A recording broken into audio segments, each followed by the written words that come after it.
আমার প্রিয় শিক্ষার্থীরা, আজকে তোমরা যে টপিকটি পড়বে সেটি হচ্ছে মূলত আমাদের বিভিন্ন ধরনের অঙ্গাণু, অর্থাৎ সাইটোপ্লাজমে যে বিভিন্ন ধরনের অঙ্গাণু থাকে তার বিস্তারিত। এবং প্রথমেই যে অঙ্গাণুটি নিয়ে আমরা কথা বলবো সেটি হচ্ছে আমাদের সবার পরিচিত রাইবোজোম। আর রাইবোজোমকে কিন্তু বলা হয় সার্বজনীন অঙ্গাণু। কেন? কারণ রাইবোজোম একই সাথে আদিকোষী এবং প্রকৃতকোষী উভয় কোষে বিদ্যমান।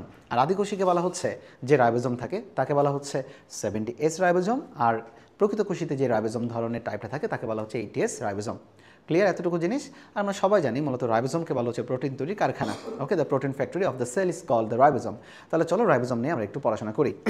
কিন্তু রাইবোজোম নিয়ে পড়াশোনা করার আগে যে জিনিসটা আমাদেরকে জানা দরকার সেটা হচ্ছে অনেক অঙ্গাণু রয়েছে যাদের কোনো আবরণ থাকে না। এই ধরনের 5টা অঙ্গাণুর জন্য আমি তোমাদের একটা নেমনিক বলেছিলাম আগের ক্লাসে, মামাই সেরা। মামাই সেরা, মামাই এখানে 3টা যে অক্ষর রয়েছে, কি হচ্ছে? মাইক্রোটিবিউল, মাইক্রোফিলামেন্ট, ইন্টারমিডিয়েট ফিলামেন্ট, দ্বন্দ্ব স দ্বারা সেন্ট্রিওল আর র দ্বারা রাইবোজোম। তাহলে রাইবোজোম কিন্তু হচ্ছে আবরণবিহীন অঙ্গাণু।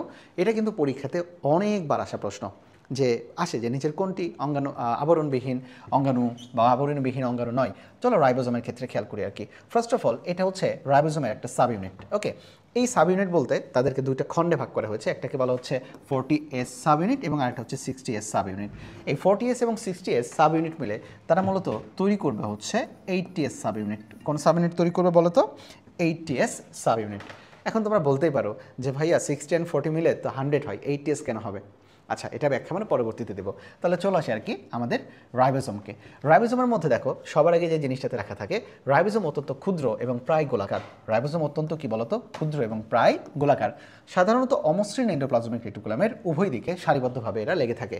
কেন এটার নাম অমসৃণ এন্ডোপ্লাজমিক রেটিকুলাম? আমরা জানি এন্ডোপ্লাজমিক রেটিকুলাম মূলত দুই প্রকার, একটা মসৃণ এবং আরেকটা অমসৃণ। অমসৃণ হওয়ার কারণটাই হচ্ছে এর গায়ে ফোটায় ফোটায় ফোটায় ফোটায় লেগে থাকে রাইবোজোম। আর যখন অনেকগুলো রাইবোজোম মুক্তোর দানার মতো লম্বা হয়ে যায় তখন তাকে বলা হচ্ছে পলিরাইবোজোম। আমরা জানি পলি মানে অনেক আর রাইবোজোম মানে রাইবোজোম। চলে আসে পরের দিকে আর কি। দেখো এখানে মূলত লেখা রয়েছে যে কোষে প্রোটিন সংশ্লেষের হার বেশি সে কোষে বেশি সংখ্যক রাইবোজোম থাকে। Very good. 70S রাইবোজোম আদি কোষের একটা উল্লেখযোগ্য বৈশিষ্ট্য, এটা আমরা জানি। এবং রাইবোজোমের কোনো আবরণী নেই, গুরুত্বপূর্ণ জিনিস। চলো এরপরে আমাদের এটা ক নম্বরের জন্য বেশ গুরুত্বপূর্ণ। কি বলেছে আর কি? সাইটোপ্লাজমে একাধিক রাইবোজোম মুক্তোর মালার মতো অবস্থান করে তখন তাকে বলা হয় পলিরাইবোজোম বা পলিজম। তাহলে বলো তো পলিরাইবোজোম বা পলিজম কখন বলা হবে?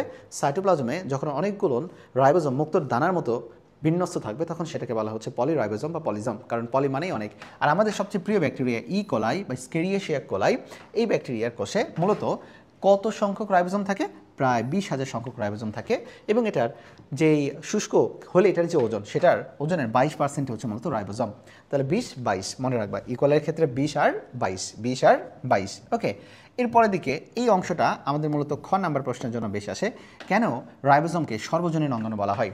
আমরা জানি আদিকোষ এবং প্রকৃত কোষ সকল ধরনের কোষেই রাইবোজোম অবস্থান করে এবং প্রোটিন তৈরি কারখানা হিসেবে কাজ করে। এই জন্য রাইবোজোমকে মূলত বলা হয় সর্বজনীন অঙ্গাণু। দেখো তাই লেখা রয়েছে এই জায়গাটাতে।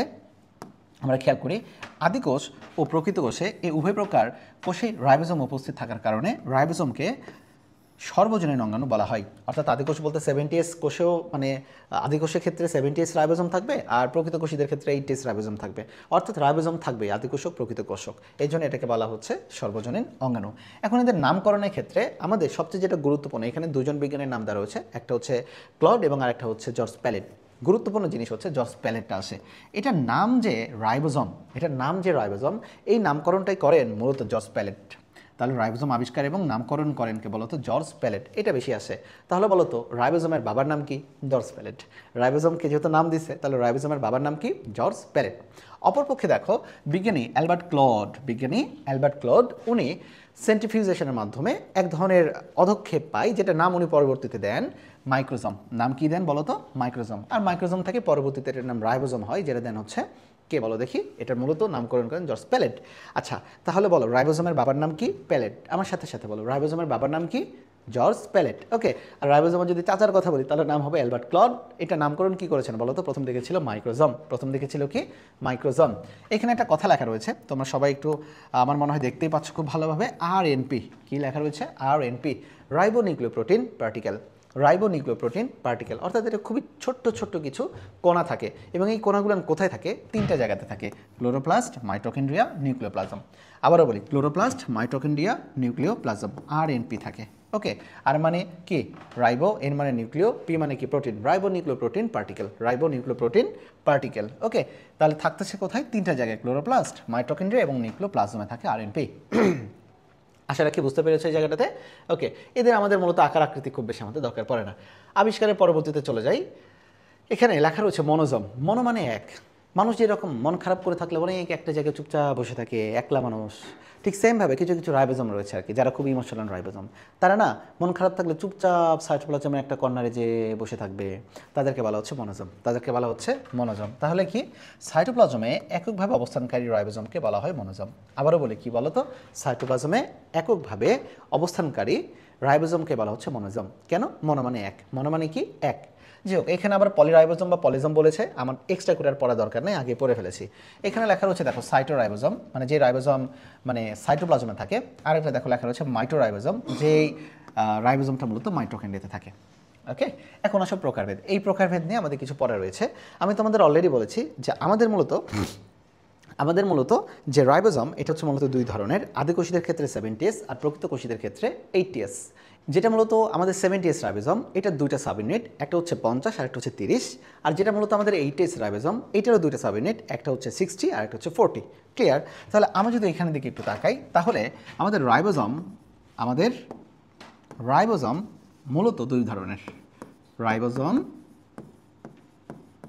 রাইবোজোম মূলত দুই ধরনের, একটাকে বলা হচ্ছে কত এস বলো তো? 70S, আর একটাকে বলা হচ্ছে 80S। 70S এর দুটো সাব ইউনিট রয়েছে, একটাকে বলা হচ্ছে 50S এবং আরেকটাকে বলা হচ্ছে 30S। আর 80 সাব ইউনিট দুইটা, একটা হচ্ছে 60S এবং আরেকটা হচ্ছে 40S। ক্লিয়ার? আচ্ছা, এখন কথা রয়েছে এস মানে কি? এস মানে একটা একক, যার নাম হচ্ছে ভেদবার্গ একক। কোন একক বলো তো? ভেদবার্গ একক। এটা এবং ভেদবার্গ একক বলতে আমাদের মনে রাখতে হবে অধক্ষেপণের একক। কিসের একক বলো তো? এটা এক ধরনের অধক্ষেপণের একক। ওকে, এটা সাধারণ যোগ বিয়োগের ম্যাথ করলে এটা হবে না, এখানে মূলত অধক্ষেপ কতটুকু পরে 70S এর 80S এর তার উপরে ডিপেন্ড করে এদেরকে দুটো সাব ইউনিটে ভাগ করা হয়েছে আর কি। ঠিক আছে, চলো আমরা একটু চলে যাই আর কি। দেখো, আকার এবং সেডিমেন্টেশন সহগ বা কোএফিসিয়েন্ট হিসাবে রাইবোজোম মূলত দুই ধরনের, একটাকে বলা হচ্ছে 70S রাইবোজোম আর একটাকে বলা হচ্ছে 80S রাইবোজোম। আণবিক ভর আমাদের খুব বেশি লাগছে না আর কি। মূলত যেটা 70S রাইবোজোম, এটা থাকে মূলত আদিকোষী জীবে, তোমরা জানো অলরেডি। আর যেটা 80S রাইবোজোম, সেটা থাকে মূলত আমাদের কোন কোষে? প্রকৃত কোষে। এখন অলরেডি পড়ানো শেষ। 70S রাইবোজোমের দুটি সাব ইউনিট রয়েছে, একটাকে বলা হয় 50S এবং একটা হচ্ছে 30S। এবং আমরা যদি 80S রাইবোজোমের দিকে তাকাই, তাহলে দুটো সাব ইউনিট, একটা 60S আর একটা 40S। ক্লিয়ার? আসো, প্রোটিন সংশ্লেষের সময় আদিকোষে 50S এবং 30S হয়ে তারা একটা ইউনিট তৈরি করে, আবার প্রোটিন সংশ্লেষের সময় প্রকৃত কোষে 60S এবং 40S তারা একত্রিত হয়ে একটা ইউনিট করে প্রোটিন তৈরি করে। বাট এইখানে যে পরীক্ষাতে গুরুত্বপূর্ণ লাইন, সেটা হচ্ছে ছত্রাকের ক্ষেত্রে রাইবোজোম হচ্ছে 77S, ভুল করা যাবে না। তাহলে বলো, ছত্রাকের ক্ষেত্রে রাইবোজোম হচ্ছে কত এস? 77S। রাইবোজোম কত এস? 77S। ওকে, আচ্ছা, এছাড়াও একটা রয়েছে, সেটা হচ্ছে দেখো স্তন্যপায়ীর মাইটোকন্ড্রিয়ায়। আবারও বললাম, স্তন্যপায়ীর মাইটোকন্ড্রিয়ায় থাকে মূলত 55S রাইবোজোম, গুরুত্বপূর্ণ জিনিস। তাহলে দেখো, সেটা বলা হচ্ছে ছত্রাক। আমার সাথে বলো তো, ছত্রাক কত? 77। ছত্রাক কত? 77। ছত্রাক কত? 77। আর যদি বলা হয় মাইটোকন্ড্রিয়া, স্তন্যপায়ীর মাইটোকন্ড্রিয়ার হলে 55। মাইটোকন্ড্রিয়ার হলে কত? 55। আর সাধারণ আদিকোষী হলে 70 আর প্রকৃত কোষী হলে কত? 80S। এস মানে হচ্ছে ভেদবার্গ। ওকে, দেখো কি বলা রয়েছে আর কি, কোনো বস্তুকে সেন্ট্রিফিউজ করলে তলায় তার অধক্ষেপ জমে। সেন্ট্রিফিউজের করাকালে বিভিন্ন ভরসম্পন্ন বস্তুর অধক্ষেপণের হারকে এস দ্বারা বোঝানো হয়েছে। এস মানে ভেদবার্গ ইউনিট। এবং সেন্ট্রিফিউজ যন্ত্রের ঘূর্ণন প্রক্রিয়া বিভিন্ন ভরসম্পন্ন বস্তুর অধক্ষেপণের হারকে ভেদবার্গ বলে। সুইডিশ প্রাণ রসায়নবিদ বিজ্ঞানী থিওডোর ভেদবার্গের নাম অনুসারে এটাকে এস নামে ডাকা হয়। ক্লিয়ার এতটুকু? তাহলে এস মানে হচ্ছে ভেদবার্গ একক, যেটা কিনা বোঝানো হচ্ছে অধক্ষেপণের একটা রেট বা অধক্ষেপণের একটা একক হিসেবে কাজ করে আর কি। চলো, এখানে দেখো ভৌত গঠনের কথা বলা রয়েছে আর কি। ভৌত গঠন বলতে এখানে বোঝানো হচ্ছে এটা প্রধানত উপবৃত্তাকার, তবে দুপাশে একটু সামান্য চ্যাপ্টা। উপবৃত্তাকার বা দুপাশে একটু সামান্য কি? চ্যাপ্টা। ক্লিয়ার? মানে কিছুটা ডিম টাইপের। চড়া এটা যাচ্ছে না। বাট এদের প্রধান উপাদান কি? রাইবোজোমের প্রধানত বহু প্রকার প্রোটিন এবং RNA দ্বারা গঠিত। দেখো তো, RNA মানে কি? Ribosomal RNA। যেহেতু রাইবোজোম পড়ছি, এর জন্য এটা মূলত RNA দ্বারা গঠিত এবং প্রোটিন দ্বারা গঠিত। ওকে, এছাড়াও বহু ধরনের প্রোটিন থাকতে পারে আর কি এটাতে। আসো, এই জায়গায় কি বলছে বিজ্ঞানী লিউক বা লুক, যেটা বলি লিউক বা লুক, এর গঠন মডেল অনুসারে ছোট উপ এককটিতে, ছোট উপ একক হইতে পারে 30s অথবা 80s এর ক্ষেত্রে যেটা আমাদের 40s, উপ এককটিতে মস্তক, পাদদেশ এবং মঞ্চ থাকে। আর যেটা বড় অংশ, বড় উপ এককটিতে থাকে মূলত 3টা অংশ, চূড়া, বৃন্ত এবং কেন্দ্রীয় স্ফীত অংশ। তাহলে দেখো ছোট্ট অংশ যেটা হইতে পারে সেটা 30s বা 40s, ওইখানে থাকতে পারে মস্তক, পাদদেশ, মঞ্চ। আর যেটা বড় এস হয় 50s অথবা 60s, সেখানে থাকতে পারে চূড়া, বৃন্ত এবং কি বলতো কেন্দ্রীয় স্ফীত অংশ। তো যাক, এটা থেকে আমাদের পরবর্তী নিচের লাইনে খুবই বেশি গুরুত্বপূর্ণ একটা ওয়ার্ড রয়েছে, সেটা হচ্ছে একটি রাইবোজোমের সাইট কয়টা, সাইট কয়টা, যে অ্যাট্রাক্টেড হবে বা কোনো জিনিসের সাথে যুক্ত হবে সাইট কয়টা, 4টা। কয়টা সাইট? 4টা সাইট। ওকে, আমরা এই 4টা সাইটে থেকে আমরা একটু মনোযোগ দিই আর কি। দেখো, সেটা হচ্ছে রাইবোজোমের 4টি স্থান লক্ষ্য করা যায়। এই স্থানটিকে বলা হচ্ছে SITA, SITA, নট সাইড, এটা হচ্ছে সাইট। ওকে, এবং এই সাইটটা কীভাবে মনে রাখবো? আমি মনে রাখবো EPA, ইপা নাম থাকে না, নাম থাকে না। ওকে, ইপা mRNA, ইপা mRNA, আমার সাথে সাথে বলো, বলো দেখি রাকিব কি বলছি, ইপা mRNA, ইপা mRNA। ই মানে এক্সিট, দেখো এক্সিট, এক্সিট মানে নির্গমন, ই মানে এক্সিট, এক্সিট মানে কি নির্গমন। পি মানে পেপটাইডিল, পি মানে কি পেপটাইডিল। আর দেখো এ মানে অ্যামাইনো অ্যাসাইল, এ মানে কি অ্যামাইনো অ্যাসাইল। তাহলে EPA, ই মানে হচ্ছে এক্সিট মানে নির্গমন, পি মানে হচ্ছে পেপটাইডিল এবং এ হচ্ছে অ্যামাইনো অ্যাসাইল বা এই স্থান। আর একটা mRNA সংযুক্তিকরণ স্থান। এখন তোমরা বলতে পারো যে ভাইয়া mRNA মানেটা কি? Messenger RNA। mRNA মানেটা কি? Messenger RNA। এটা শুধুমাত্র সংকেত নিয়ে যাবে, কি তৈরি করার সংকেত? প্রোটিন তৈরি করার সংকেত। আর এই প্রোটিন তৈরি করার সংকেত অনুযায়ী আমাদের কাঁচামাল লাগবে অ্যামিনো অ্যাসিড, আর এই অ্যামিনো অ্যাসিডকে ধরে আনবে ট্রান্সফার RNA বা tRNA। তাহলে দেখো আমাদের tRNA এবং mRNA কাজ কি? mRNA প্রোটিন তৈরি সংকেত নিয়ে যাবে, আর ওই সংকেত অনুযায়ী অ্যামিনো অ্যাসিডকে ধরে আনবে কে বলতো? tRNA বা ট্রান্সফার RNA। ওকে, আচ্ছা, এরপর আবারও দেখো পলিরাইবোজোম বলছে, এই ওয়ার্ডটা কতবার? 3বার, মানে 3 জায়গায় ব্যবহার হয়ে গেল। তো একটু মনে রাখবা যে কি বলা হচ্ছে বলো তো, অনেকগুলো যখন রাইবোজোম মুক্ত দানার মতো সজ্জিত থাকবে তখনই তাকে বলা হচ্ছে পলিরাইবোজোম বা পলিজম। আসো, রাসায়নিক গঠন। রাসায়নিক গঠনের মধ্যে আমাদের মনে রাখতে হবে রাইবোজোমের প্রধান উপাদানটা হচ্ছে প্রোটিন এবং RNA, এবং এদের অনুপাত যেটা হচ্ছে 1:1, 1:1। এবং 70s এর ক্ষেত্রে দেখো এদের কিছু রাইবোজোমাল RNA থাকে। 70s এর ক্ষেত্রে এদের 3টা, কয়টা বলছি? 3টা রাইবোজোমাল RNA থাকে। আর 80s এর ক্ষেত্রে এদের 4টা রাইবোজোমাল RNA থাকে। তাহলে দেখো আমাদের যেটা 70s, তার যে 3টা রাইবোজোমাল RNA সেটা কি কি? 23, 16, 5। আবারও বললাম, বলো তো কি কি? 23, 16, 5। আর অপরপক্ষে এদের থাকে প্রায় 72 প্রকারের প্রোটিন অণু। আর যেটা আমাদের 80s এর ক্ষেত্রে থাকে 4টা RNA এবং 18, 28, 5.8 এবং 5, যার মধ্যে 5 হচ্ছে 2টাতেই কমন, মানে 4টি রাইবোজোমাল RNA অণু এবং 80 প্রকার প্রোটিন দ্বারা গঠিত। তাহলে বলো 80s এর ক্ষেত্রে কয়টা RNA? 4টা। কয়টা RNA? 4টা। দেখো কি কি রয়েছে? 28, 18, 5.8, 5। মনে রাখবা সব কিছু এখানে 8-এর খেলা, সব কিছু এখানে কিসের খেলা বলো তো? 8-এর খেলা। তাহলে 8 রিলেটেড থাকা মানেই সেটা হইতেছে 80s রাইবোজোম। কত এস রাইবোজোম? 80s ribosome. দেখো 28, 18, 5.8, 5 তো 2 ক্ষেত্রেই কমন, একটু মনে রাখতে হবে। আর হ্যাঁ, এখানে প্রোটিন পাওয়া যায় 80s, এই জন্য 80 প্রকার। কত প্রকার? 80 প্রকার। এছাড়াও রাইবোজোমের ক্ষেত্রে কিছু মেটাল উপাদান থাকতে পারে, যেমন ম্যাগনেসিয়াম, ক্যালসিয়াম এবং ম্যাঙ্গানিজ। ম্যাগনেসিয়াম, ক্যালসিয়াম এবং ম্যাঙ্গানিজ। ক্লিয়ার? চলো আমাদের একটা গুরুত্বপূর্ণ জায়গাতে আমরা একটু আলোচনা করি। সেটা হচ্ছে আমরা তো কিছু হলেই, জ্বর সর্দি হলেই মুড়িমুড়কির মতো অনেকে অ্যান্টিবায়োটিক খায়, তাই না? বলো তো তুমি, অ্যান্টিবায়োটিক কাজ করে কার বিরুদ্ধে? মানে ভাইরাসের বিরুদ্ধে নাকি ব্যাকটেরিয়ার বিরুদ্ধে? তোমরা সবাই জানো মূলত অ্যান্টিবায়োটিক কাজ করে ব্যাকটেরিয়ার বিরুদ্ধে। সো কারো ভাইরাল ফিভার হয়েছে, অ্যান্টিবায়োটিক খেয়ে কোনো লাভ নেই, তাকে ব্যাকটেরিয়াল, মানে তাকে মূলত অ্যান্টিভাইরাল খেতে হবে। আবার কারো ব্যাকটেরিয়াল ইনফেকশন হয়েছে, অ্যান্টিভাইরাল খাচ্ছে, তা তো কোনো লাভ হবে না আর কি। ওকে, তাহলে চলো এখানে কি বলা হয়েছে যে আমরা যে অ্যান্টিবায়োটিকটা খাই এটা খেলে ব্যাকটেরিয়া মরে, কিন্তু আমাদের কেন ক্ষতি হয় না? কারণটা হচ্ছে ব্যাকটেরিয়ার বডিতে দেখো আদিকোষী থাকলে তাদের রাইবোজোম কত এস প্রকৃতির? 70s প্রকৃতির। আর আমরা কিন্তু প্রকৃতকোষী, এই জন্য আমাদের রাইবোজোম কত এস প্রকৃতির? 80s প্রকৃতির। আর অ্যান্টিবায়োটিকগুলো মূলত কি করে জানো? 70sকে অ্যাটাক করে, এই জন্য আমাদের খুব বেশি একটা ক্ষতি হয় না, আমাদের খুব বেশি একটা ক্ষতি হয়ে ওঠে না। চলো দেখো, আদিকোষের রাইবোজোম রাসায়নিকভাবে পৃথক ধরনের, তাই টেট্রাসাইক্লিন বলতে বোঝানো হচ্ছে একটা অ্যান্টিবায়োটিক, এবং স্ট্রেপ্টোমাইসিন বেশ শক্তিশালী একটা অ্যান্টিবায়োটিক ওষুধ।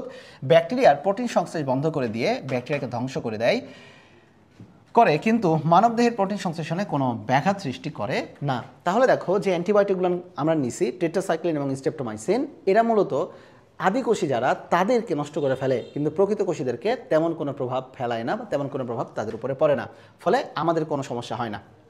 ওকে, উৎপত্তির ক্ষেত্রে আমি একটু আসি আর কি। দেখো, আদিকোষে ডিএনএ থেকে উৎপত্তি হয়, তাহলে আমাদের রাইবোজোমের ক্ষেত্রে উৎপত্তিটা হচ্ছে কোথায় বলো তো? মূলত ডিএনএ থেকে উৎপন্ন হয়। কিন্তু প্রকৃত কোষে সাব ইউনিট দুটি পৃথকভাবে নিউক্লিয়াসের অভ্যন্তরে তৈরি হয় এবং পরে সাইটোপ্লাজমে চলে আসে। পলিপেপটাইড তৈরি শুরু হওয়ার আগ পর্যন্ত সাব ইউনিট পৃথক থাকে। তাহলে যতক্ষণ পর্যন্ত প্রোটিন তৈরি না হয়েছে, পলিপেপটাইড মানে প্রোটিন, পলিপেপটাইড মানে কি? প্রোটিন। তাহলে পলিপেপটাইড তৈরি শুরু হওয়ার আগ পর্যন্ত সাব ইউনিট কি থাকে? পৃথক থাকে। তাহলে যখনই প্রোটিন তৈরি হওয়া শুরু করবে তখনই সাব ইউনিট, যদি হয় 70s তাহলে 50 আর 30 জোড়া লেগে যাবে, যদি হয় 80s তাহলে 60 আর 40 জোড়া লেগে যাবে। কখন? যখন প্রোটিন বের হবে। যখন কি বের হবে? প্রোটিন বের হবে। ওকে, চলো রাইবোজোমের কাজ। আমি মূলত রাইবোজোমের কাজ তোমাদের তিনটা শুধু একটু বলবো। তোমরা সবাই জানো আমাদের প্রোটিন তৈরি কারখানা কোনটা বলো তো? রাইবোজোম। কোনটা? রাইবোজোম। এছাড়াও আরেকটা গুরুত্বপূর্ণ ইনফরমেশন তোমাদেরকে দেবো, সেটা হচ্ছে ফসফোরাইলেশন। কি কথা বলছি? ফসফোরাইলেশনে কিন্তু সহায়তা করে আমাদের রাইবোজোম। তাহলে দেখো, রাইবোজোমের প্রধান কাজ হলো প্রোটিন সংশ্লেষ করা, তাই রাইবোজোমকে বলা হচ্ছে কোষের প্রোটিন ফ্যাক্টরি। তাই রাইবোজোমকে বলা হচ্ছে কোষের কি ফ্যাক্টরি? Protein factory. এরপর দিকে চলে আসো, দেখো এটা মূলত কি করে? গ্লুকোজের ফসফোরাইলেশন করে। বাবারে, ফসফোরাইলেশন মানে এটিপি তৈরি হয়, আর এটিপি তৈরি হওয়া মানে কি তৈরি হয় বলো তো? শক্তি তৈরি হয়। কি তৈরি হয়? শক্তি তৈরি হয়। তাহলে গ্লুকোজের ফসফোরাইলেশন চলে এবং স্নেহজাত পদার্থের বিপাক চলে। কোন জাতীয় পদার্থের বলো তো? স্নেহজাত পদার্থের মূলত বিপাক চলে। ক্লিয়ার এতটুকু জিনিস? আচ্ছা, তাহলে এছাড়াও আমাদের এখানে কি লেখা আছে? এন্ডোপ্লাজমিক রেটিকুলাম, গোলজি বস্তু, লাইসোজোম, মাইটোকন্ড্রিয়া বাইরে ব্যবহার্য প্রোটিন বা যুক্ত রাইবোজোম উৎপন্ন হয়। মুক্ত রাইবোজোমে তৈরি হয় সাইটোপ্লাজম, মাইটোকন্ড্রিয়া, ক্লোরোপ্লাস্ট, ব্যবহার্য প্রোটিন। যেহেতু আমাদের এখানে খুব বেশি গুরুত্বপূর্ণ নেই। আমাদের তাহলে রাইবোজোমের মূলত দুইটা কাজ মনে রাখতে হবে, প্রোটিন ফ্যাক্টরি এবং এখানে দেখো কিসের ফসফোরাইলেশন? গ্লুকোজের ফসফোরাইলেশন, গ্লুকোজের ফসফোরাইলেশন। এবং সেই সাথে দেখো স্নেহজাত পদার্থের কি হচ্ছে বলতো? এখানে বিপাকেও এরা মূলত সহায়তা করে। ওকে,